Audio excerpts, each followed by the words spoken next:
Rajkamal films international உலகநாயகன் கமல்ஹாசன் வழங்கும் சிவகார்த்திகேயன் நடிக்கும் Amaran 31 October Deepavali முதல் உலகமெங்கும்.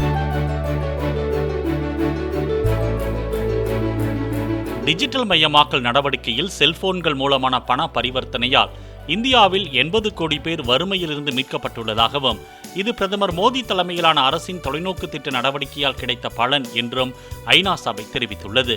தகவல் தொழில்நுட்பம் மற்றும் இன்டர்நெட் சேவைகளின் வளர்ச்சியால் கிராமப்பகுதி மக்கள் தங்களிடம் உள்ள செல்போன் மூலம் நேரடி பண பரிவர்த்தனையில் ஈடுபட்டு வறுமையில் இருந்து மீண்டதாக ஐநாவின் பொது அவைத் தலைவர் டெனிஸ் பிரான்சிஸ் தெரிவித்தார். இந்தியாவை போல் பிற நாடுகளும் நடவடிக்கை மேற்கொண்டு வறுமையிலிருந்து மக்களை மீட்கும்படி அவர் கேட்டுக்கொண்டார்.